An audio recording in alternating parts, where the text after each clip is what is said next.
Hello students, मैं हूँ प्रियंका मित्तल और आपका स्वागत है हमारे यूट्यूब चैनल हिंदी ज्ञान पर।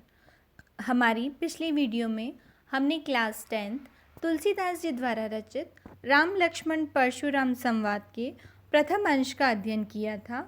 उसके आगे के अंश का अध्ययन हम आज करेंगे। परशुराम जी द्वारा क्रोध करने पर, शिव जी का धनुष भंग होने पर परशुराम जी द्वारा जब क्रोध किया गया तो लक्ष्मण उन्हें क्या तर्क देते हैं वो हम आज यहाँ देखते हैं। लखन कहा हंसी हमरे जाना, हंसी हंसते हुए। लखन कहा, लक्ष्मण ने कहा, हमरे जाना मेरी समझ में, हमारी जान में। लक्ष्मण कहते हैं, हंसते हुए कहते हैं कि मेरी समझ में सुनहु देव, हे देव परशुराम आप सुनिए। सब धनुष समाना, क्या है, सभी सारे जो धनुष हैं वो एक समान हैं। का क्षति लाभु, क्षति अर्थात क्षति, हानि। क्या क्षति या लाभ, हानि या लाभ। जून, पुराने धनुष को तोड़े, तोड़ने से, पुराने धनुष को तोड़ने से क्या लाभ या हानि हो सकती है। देखा राम नयन के भोरे, राम ने तो उस धनुष को मात्र अपनी नेत्रों के किनारों से देखा ही था। छुअत टूट, छूने मात्र से ही टूट गया। रघुपति हूँ न दोषु, रघुपति अर्थात श्री राम का इसमें कोई भी दोष नहीं है। श्री राम ने तो सिर्फ उस धनुष को छुआ मात्र था और उनके छूने से ही वो धनुष टूट गया, इसमें उनका कोई भी दोष नहीं है। मुनि बिनु काज करिए कत रोसु, हे मुनीश्वर आप बिना कार्य करिए, कर रहे हैं। कत रोसु, क्यों रोस, रोस कहा जाता है क्रोध को, कि हे मुनीश्वर आप अकारण बिना कार्य ही इतना क्रोध क्यों कर रहे हैं।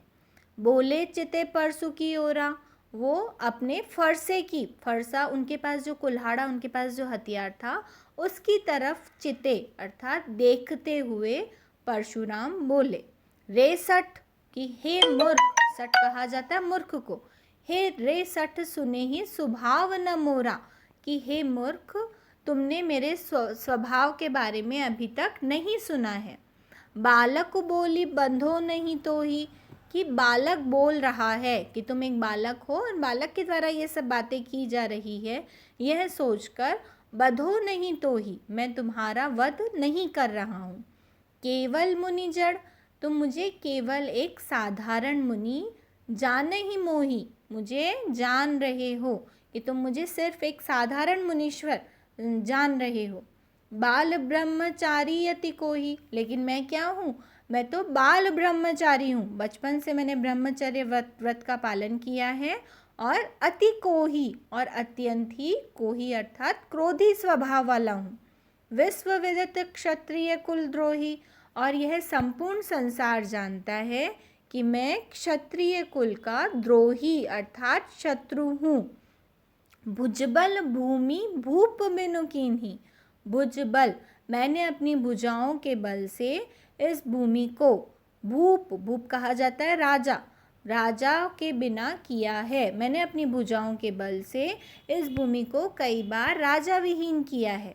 विपुल बार मही देवन दीन्ही, और विपुल यानी कई बार मैंने उन्हें ब्राह्मणों को सौंप दिया है। क्या किया है, राजाओं से की विहीन की है भूमि को, और उस भूमि को मैंने ब्राह्मणों को सौंप दिया है।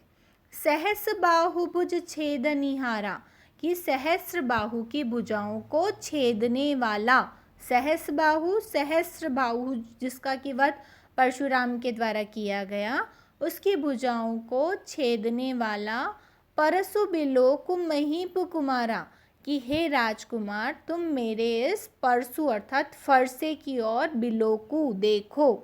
मातु पितु ही जनी सोच बस, करस महिष किशोर, जनी शब्द आता है नहीं के अर्थ में, तो कह रहे हैं कि हे महिष किशोर, हे राजकुमार, करसी करो, सोच बस जनी मत करो। मातु पिता ही, कि तुम अपने माता पिता को, हे राजकुमार तुम अपने माता पिता को शोक मग्न मत करो। क्यों, तुम अनुचित शब्द बोल रहे हो, इसके कारण मुझे क्रोध आ रहा है और क्रोध के वशीभूत होकर मैं तुम्हारा वध कर दूंगा। इसीलिए तुम अनुचित शब्द बोलकर अपने माता पिता को शोकमग्न मत करो। गर्भन के अर्भक दलन परसु मोर अति गोर, कि मेरा जो ये फरसा है इसके भयानकता से, ये इतना भयानक है कि इसके भय से गर्भन की अर्भक दलन, कि गर्भवती स्त्रियों के गर्भ भी नष्ट हो जाते हैं। मेरा फरसा इतना भयानक है। तो यहाँ पर भी हम अगर तुलसीदास जी की भाषा के बारे में बात करें तो वो ही अवधी भाषा है। और अलंकार की अगर हम बात करें तो यहाँ हम देख सकते हैं अलंकार भुजबल भूमि भूप बिनु कीन्ही, यहाँ भ वर्ण की आवृत्ति हुई है तो यहाँ पर कौन सा हो जाएगा, अनुप्रास अलंकार हो जाएगा। इसी प्रकार जहाँ भी हम देखें कि किसी वर्ण की आवृत्ति, जैसे यहाँ है सठ सुने ही स्वभाव न मोरा, तो क्या है, स वर्ण की आवृत्ति हुई है तो यहाँ पर भी अनुप्रास अलंकार होगा। इस प्रकार ये वाला अंश पूरा होता है। अब नेक्स्ट हम देखेंगे, विहसी लखनु बोले मृदुवानी, लक्ष्मण हंसकर अपनी मधुर वाणी में बोले, अहो मुनीसु, कि हे मुनीश्वर, महाभट मानी, भट कहा जाता है योद्धा को, कि आप तो एक महान योद्धा हैं, ये मैंने मान लिया है। पुनि पुनि मोहि देखाव कुठारू, आप बार बार मुझे अपना कुठारू अर्थात कुल्हाड़ा जो आपके पास है वो दिखा रहे हैं। चहत उड़ावन फूकी पहाड़ू, कि क्या है, लेकिन कुल्हाड़ा दिखाने से क्या होगा, ऐसा लगता है मानो कि आप फूंक से पहाड़ को उड़ाना चाहते हैं। अर्थात भले ही आप मुझे डराने का, भयभीत करने का प्रयास करें, लेकिन मैं आपके कुल्हाड़े से भयभीत होने वाला नहीं हूँ। यहाँ कुम्भड़ बतिया को नाही, कि यहाँ पर कोई भी कुम्भड़ बतिया अर्थात जो काशी फल है, कुम्भड़ का जो फल है वो बहुत ही नाजुक होता है और छूने मात्र से वो नष्ट हो जाता है। तो कहते हैं कि यहाँ कोई भी कमज़ोर कुम्भड़ बतिया का फल, काशी फल नहीं है, जो तर्जनी देखी मरी जाही, जो क्या है, सिर्फ तर्जनी अंगुली दिखाने मात्र से ही नष्ट हो जाए। देखी कुठारू सरासन बाना, कुठारू अर्थात कुल्हाड़ा, सरासन अर्थात धनुष, कि मैंने तुम्हारे कुठारू कुल्हाड़े और धनुष बाण को देखकर ही मैं कछु कहा सहित अभिमाना, मैंने अभिमान पूर्वक जो कुछ भी कहा ये सोचा मैंने कि आप क्षत्रिय हैं, और ये सोचकर मैंने अभिमान पूर्वक आपसे कुछ अनुचित शब्द कह दिए। लेकिन भृगुसुत समुझि जनेऊ बिलोकी, लेकिन जब मैंने आपका जनेऊ देखा तो मुझे यह ज्ञात हुआ कि आप ऋषि भृगु के वंशज हैं, उनके सुत, भृगुसुत भृगु के पुत्र हैं। जो कछु कहु सहो रस रोकी, क्योंकि अब मुझे पता चल चुका है कि आप ब्राह्मण हैं, भृगु के पुत्र हैं, तो इसीलिए आप जो कुछ भी कह रहे हो सहो रस रोकी, रस कहा जाता है क्रोध को, वो सब कुछ मैं अपने क्रोध को रोककर सहन कर रहा हूँ। सुर महिसुर हरिजन अरुगाई, सुर अर्थात देवता, ब्राह्मण और हरिजन अर्थात ईश्वर के भक्त, और घाय, हमरे कुल इन पर न सुराई, हमारे कुल में इन लोगों पर शूरवीरता, सुराई अर्थात शूरता नहीं दिखाई जाती है। बंधे पापू अप कीरति हारे, क्या होता है, हम अगर इनका वध अगर हम कर दें तो हम पाप के भागीदार हो जाते हैं, और अपकीरति हारे, और अगर हम इनसे युद्ध में रण में हार जाएं तो इससे हमारा अपयश होता है। मारता हूँ पाप परिये तुम्हारे, इसीलिए अहे ब्राह्मण देवता, अगर आप मुझे मारेंगे तो भी मैं आपके पाँव ही पड़ूंगा। कोटिल कुलिस सम वचन तुम्हारा, कि आपके जो वचन हैं वो करोड़ों वज्रों के समान कठोर है।